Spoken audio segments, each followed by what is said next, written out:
Assalamualaikum warahmatullahi wabarakatuh. Halo teman-teman, kami dari kelompok 3. Di sini kami akan mempresentasikan materi Piagam Madinah. Anggota kelompok kami terdiri dari 1. Adita Adil Akbar, 2. Atta Eka Putri Effendi, 3. Eka Angga Widya Kurniawan. Sebelum masuk ke materi, ada kata-kata dari Imam Syafi'i yang berkata dalam syairnya, "Barang siapa belum pernah merasakan pahitnya menuntut ilmu walau sesaat, ia akan menelan hinaan kebodohan sepanjang hidupnya." Dari kata-kata tersebut, kita bisa ambil pelajaran agar tidak mengeluh dalam menghadapi segala jerih payahnya menuntut ilmu. Tanpa banyak kata lagi, kita masuk ke materinya. Dalam presentasi kali ini, materi Piagam Madinah kami bagi menjadi 4 bagian. 1. Pengertian Piagam Madinah, 2. Latar belakang Piagam Madinah, 3. Isi dan naskah Piagam Madinah, 4. Fakta-fakta lain tentang Piagam Madinah.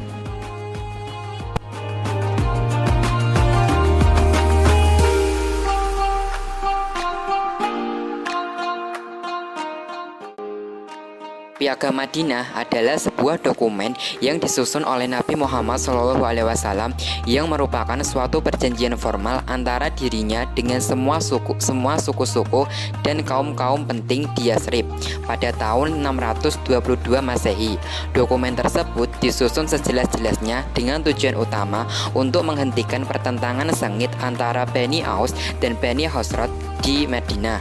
Untuk itu, dokumen tersebut menetapkan sejumlah hak-hak dan kewajiban-kewajiban bagi kaum muslimin, kaum Yahudi, dan komunitas-komunitas lain di Madinah, sehingga membuat mereka menjadi suatu kesatuan komunitas yang dalam bahasa Arab disebut ummah. Apa itu Piagam Madinah? 1. Pelambangan atau perjanjian yang pertama di dunia. 2. Dibuat oleh Rasulullah SAW dan mengandung 47 pasal. 3. 23 pasal membicarakan hubungan antara umat Islam sesama umat Islam, Ansar dan Muhajirin. Sejarah Piagam dan pembagian Piagam Madinah berdasarkan bidang. Sejarah Piagam Madinah berawal dari hijrahnya Nabi Muhammad dari Mekah karena siksaan kaum kafir Quraisy kepada kaum muslimin yang semakin berat. Nabi memutuskan untuk hijrah ke Yasrib atau nama sebelum Madinah. Karena letaknya yang strategis dan juga para penduduknya ramah, dari kota kecil inilah Nabi membangun awal mula dari sebuah peradaban Islam yang besar. Piagam Madinah dibuat Rasulullah untuk mengatur dan menentukan hak-hak serta kewajiban seluruh masyarakat di Madinah. Dalam Al-Quran, ayat-ayat yang turun semenjak Nabi berhijrah ke Madinah atau disebut sebagai ayat Madaniyah mulai mengandung hal-hal yang berkaitan dengan aturan hidup bermasyarakat, hukum, negara, aturan perang, dan lain-lain. Berbeda dengan ayat-ayat yang turun sebelum Nabi hijrah atau ayat Makkiyah yang fokusnya membahas tentang hubungan manusia kepada Allah Subhanahu wa Ta'ala. Piagam Madinah dibagi berdasarkan bidangnya. Bidang politik, Nabi Muhammad mendeklarasikan kepemimpinannya di Madinah. Perundang-undangan dibuat sesuai hukum Islam serta hukuman dilakukan secara adil. Di bidang agama, Nabi membebaskan kaum kafir mengamalkan agamanya masing-masing selama tidak ingkar pada aturan perjanjian. Di bidang sosial dan kemasyarakatan, terdapat aturan untuk menjadi ummah yang bertanggung jawab hidup melindungi antar suku dan menanamkan rasa untuk menjunjung tinggi serta mencintai tanah air.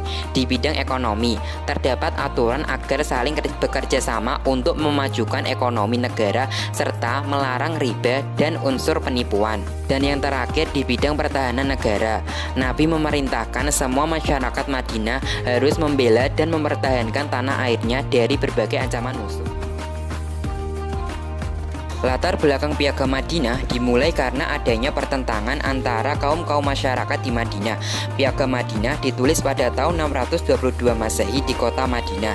Piagam ini pun yang diklaim sebagai konstitusi tertulis pertama yang ada di dunia. Piagam Madinah ini juga mengandung peraturan-peraturan yang berasaskan syariat Islam bagi membentuk sebuah negara yang menempatkan penduduk berbagai suku, ras, dan agama yang tinggal di kota Madinah saat itu.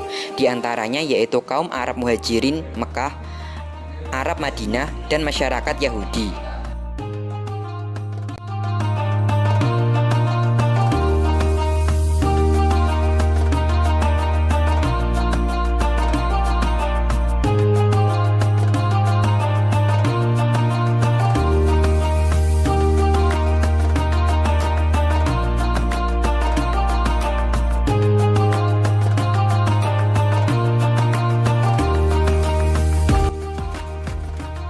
Naskah Piagam Madinah. Naskah Piagam Madinah terdiri dari 47 pasal, sebanyak 23 pasal membicarakan tentang hubungan antara umat Islam, yaitu antara kaum Ansor dan kaum Muhajirin, sementara 24 pasal lainnya membicarakan tentang hubungan antara umat Islam dengan umat-umat lainnya termasuk umat Yahudi.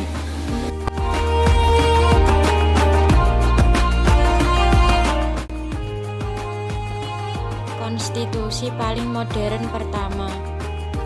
Fakta ini sudah diketahui publik melalui berbagai riset yang dikemukakan sejarawan.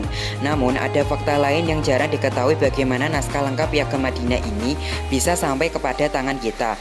Boleh jadi orang-orang mengira kalau sumbernya dari para ahli hadis, karena para muhadis memang mencatat tentang banyak seluk-beluk kehidupan Rasulullah. Sayangnya dugaan itu kurang tepat. Para muhadis tidak memiliki naskah lengkap tersebut. Ali bin Abi Thalib yang mendokumentasikan.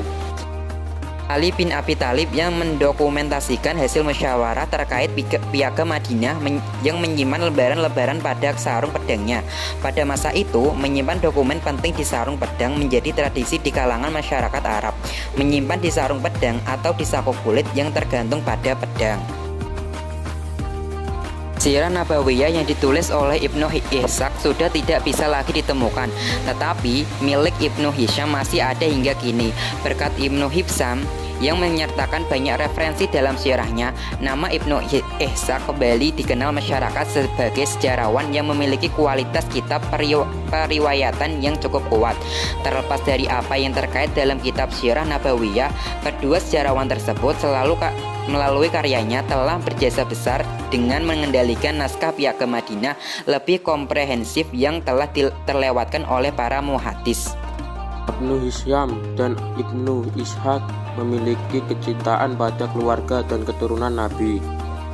Ibnu Hisham dan Ibnu Ishaq merupakan orang yang memiliki kecintaan terhadap keluarga dan keturunan Nabi. Wajar jika mereka menemukan mutiara saat menelusuri kedalaman lautan. Piagam Madinah yang terdiri dari atas 47 pasal ini sangat penting untuk fondasi politik umat yang mengutamakan kemaslahatan dengan asas kebangsaan, bukan agama. Pandangan Watt dalam buku Madinah karya Zuhairi Misrawi, ia memberikan eksplorasi bahwa para Nabi Muhammad SAW untuk mengganti pertalian darah yang selama ini menciptakan friksi di antara orang Arab. Dengan demikian, fakta tersembunyi dalam sejarah bahwa keterlibatan Ahlul Bait terhadap penjagaan Piagam Madinah telah terungkap. Mungkin jika kita dapat melihat lebih jeli dari sekedar fakta sejarah yang ada di permukaan tanpa membatasi sekat-sekat, boleh jadi kita akan menemukan lebih banyak lagi mutiara-mutiara Islam. Sekian presentasi dari kelompok kami, semoga teman-teman bisa mengambil manfaatnya. Sampai jumpa lagi di lain waktu. Saya pamit undur diri. Assalamualaikum warahmatullahi wabarakatuh.